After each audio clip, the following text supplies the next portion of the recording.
La parole est à Monsieur Mathieu Bloch pour le groupe Union des droites pour la République.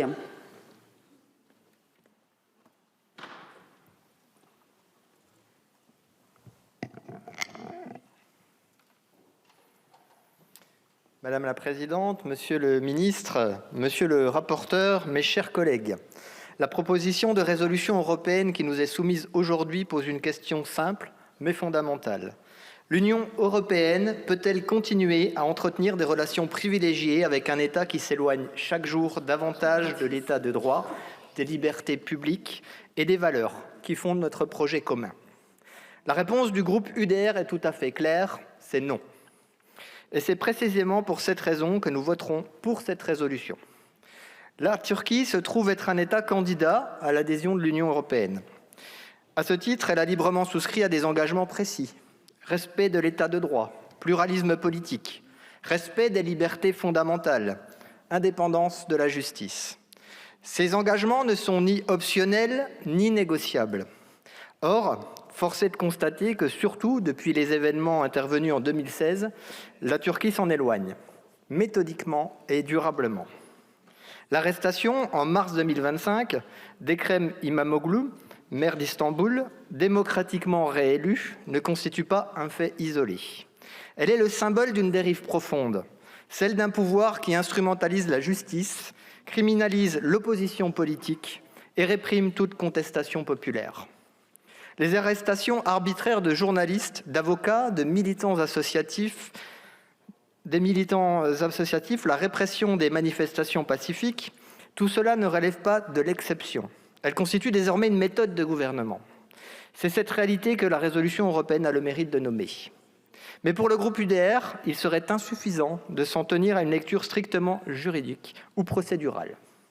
Car la dérive du régime turc n'est pas seulement autoritaire, elle est aussi idéologique.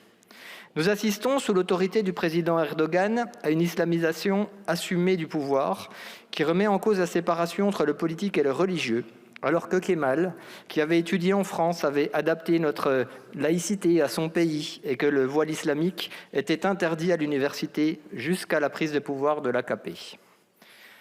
Cette islamisation se traduit concrètement. Instrumentalisation de la Diyanet, institution religieuse d'État, multiplication des écoles religieuses imam hatip, destinées à former une, je cite, génération pieuse, retrait de la Convention d'Istanbul contre les menaces faites aux femmes, porosité croissante entre pouvoir spirituel et pouvoir temporel. Cette évolution n'est pas anecdotique. Elle est incompatible avec l'état de droit tel que nous l'entendons en Europe. Mes chers collègues, cette dérive idéologique s'accompagne en outre d'un positionnement international extrêmement préoccupant. La Turquie apporte un soutien, pas toujours assumé, à des mouvements islamistes armés au Proche-Orient. Le Hamas, organisation terroriste inscrite sur la liste de l'Union européenne, responsable de la mort de 48 de nos compatriotes le 7 octobre 2023. Les frères musulmans, dont nous avons voté ici, il y a quelques jours, l'inscription sur la liste européenne des mouvements terroristes, et des groupes issus de la mouvance djihadiste syrienne qui ont combattu la France et ses alliés. Dès lors, ne nous trompons pas de débat, il ne s'agit pas seulement de valeurs abstraites. Il s'agit aussi de sécurité internationale et de sécurité nationale. Cette dérive du régime turc marque une rupture profonde avec nos valeurs fondamentales. L'Europe s'est construite sur une conception de la dignité humaine héritée de la tradition judéo-chrétienne qui place la personne humaine au centre du droit comme intrinsèquement libre et digne. Cette conception est incompatible avec l'islamisme politique qui subordonne l'individu à un ordre religieux et collectif. Ce constat ne constitue ni une stigmatisation ni une provocation. Il s'agit d'un désaccord de fond, philosophique et politique, qu'il faut avoir le courage d'assumer. C'est pourquoi le groupe UDR soutient pleinement les appels de cette résolution. La libération des prisonniers politiques, le respect effectif de l'état de droit, le soutien clair à la société civile turque, notamment à la population kurde, aux journalistes et aux défenseurs des droits humains.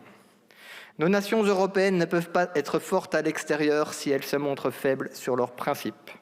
Voter cette résolution, ce n'est pas rompre le dialogue, c'est fixer des lignes rouges claires. C'est rappeler l'héritage civilisationnel de l'Europe. Je vous remercie. Merci, monsieur le député. La parole est à monsieur